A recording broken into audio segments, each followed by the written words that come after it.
O IPTV Comunidade está de volta e nesse segundo bloco a gente continua falando um pouco sobre as relações em família e também as relações na sociedade. Participam do programa os psicólogos da Universidade Federal de São Carlos, Zilda Pereira Delprete e Almir Delprete. Bom, a gente continua falando então sobre a questão da família. Eu acho que é um tema bastante interessante, né? A gente centrar um pouco sobre isso. A questão dos traumas, por exemplo. Eles podem marcar também completamente as relações, né? Algo sofrido na infância, que, por exemplo, na adolescência pode já não existir mais. Vou citar um exemplo. O pai, por exemplo, que bebe, né, durante a infância, a criança convive com o pai bêbado dentro de casa, ela tem uma certa resistência porque vê o pai quebrando tudo, o pai brigando com a mãe, o pai brigando com os filhos. Enfim, na adolescência, o pai muda de comportamento. Mas as sequelas continuam por causa da infância, são os traumas. E isso atrapalha também no relacionamento, seja ele em qual etapa da vida, né? Sim, exatamente. Embora esse problema possa ser carregado por muito tempo, há uma maneira de saná-lo. Hoje nós temos na psicologia a terapia familiar.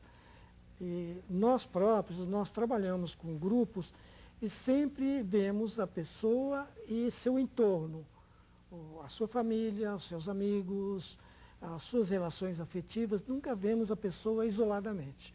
Então essa é uma maneira de lidar com essas sequelas que permanecem por muito tempo. E a sequela permanece exatamente porque a infância é um momento de muito aprendizado.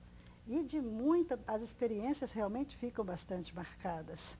Mas é sempre possível, uma coisa importante que a gente sempre chama atenção, é que as habilidades de relacionamento, nosso comportamento, ele é muito flexível, ele é muito moldável, nós podemos modificá-lo. As novas experiências vão criando novas oportunidades. Então as pessoas não precisam carregar um estilo de comportamento, uma forma às vezes inadequada de se relacionar para o resto da vida. Ou seja, ela dizer assim, olha, eu sou assim, você não vou mudar, é o meu jeito de ser, quer dizer, isso não existe. Isso não é verdade, isso não é verdade. A pessoa às vezes fala isso para se justificar, mas ela pode, se ela quiser, se ela tiver algumas oportunidades para isso, ou se ela prestar atenção às oportunidades, nós estamos encontrando oportunidades o tempo inteiro, não é? Inclusive os modelos que existem à nossa volta. A gente percebe aquelas pessoas que a gente admira, por exemplo, que diz, nossa, mas essa pessoa é tão jeitosa, como é que ela consegue? A gente começa a observar e a gente pode aprender muita coisa com as pessoas à nossa volta. Nós trabalhamos aqui com foi uma aluna nossa que fez o trabalho, nós só orientamos, ela trabalhou com crianças em situação de rua. Algumas das crianças não faziam uso de drogas.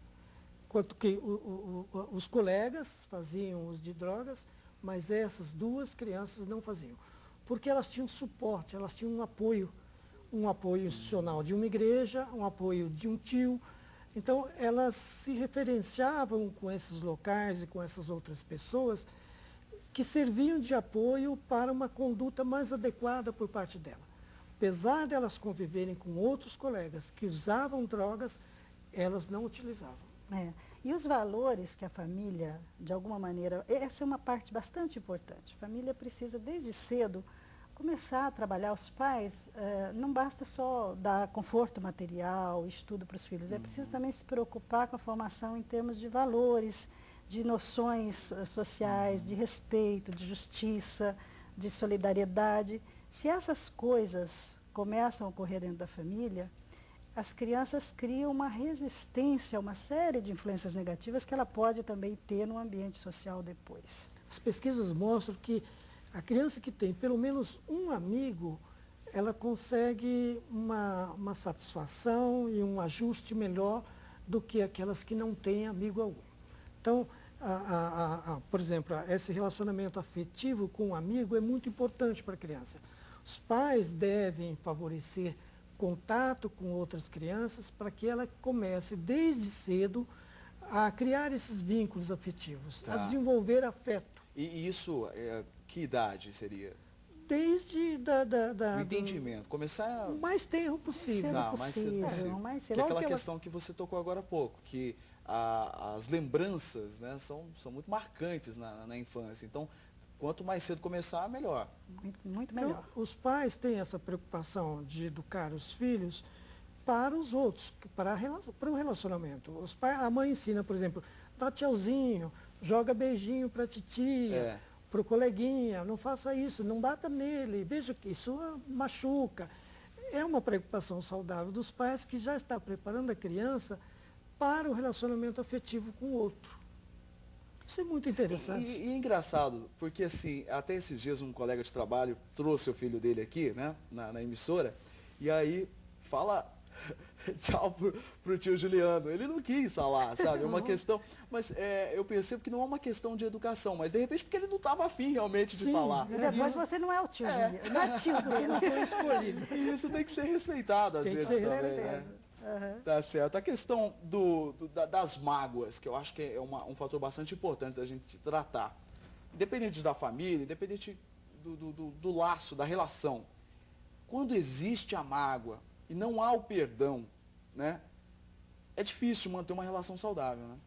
É difícil. E olha, essa questão de lidar com sentimentos negativos é uma coisa bastante importante.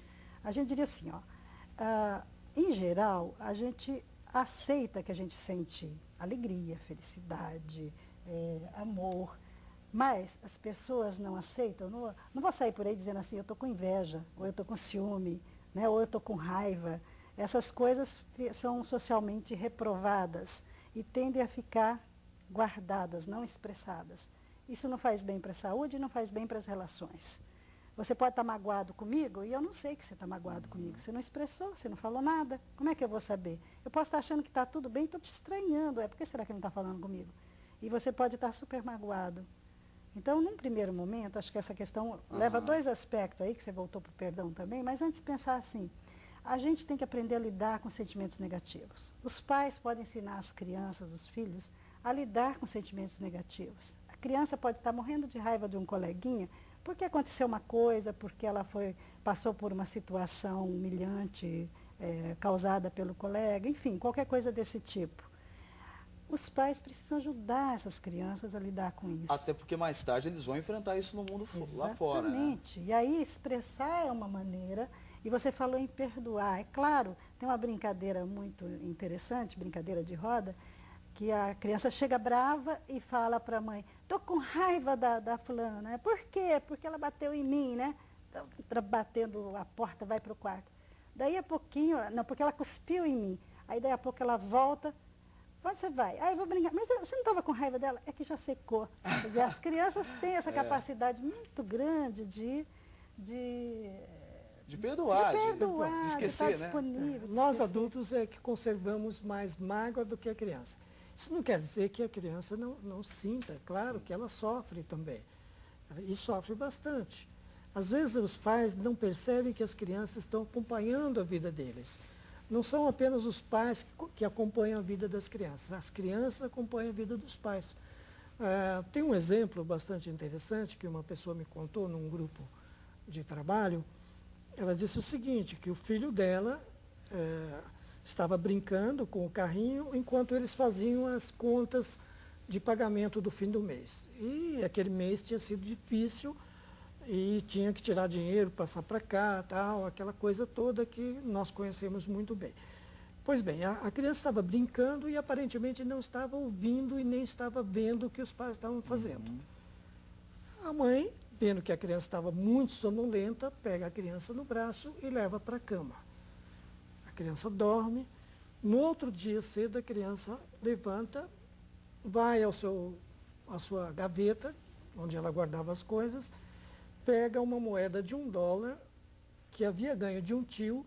Ela não tinha ideia do quanto valia aquilo. Ela só sabia que dólar valia bastante. Era outra época, né? A criança tinha 5 anos de idade. Né? Então ela chega para a mãe e diz, toma mãe, mas por que, meu filho? Para ajudar a pagar as contas. Então vejam a empatia da criança em relação aos pais. Ela dorme e no outro dia ela lembra do fato dos pais estarem preocupados e vai e quer contribuir. A mãe, muito inteligente, aceita.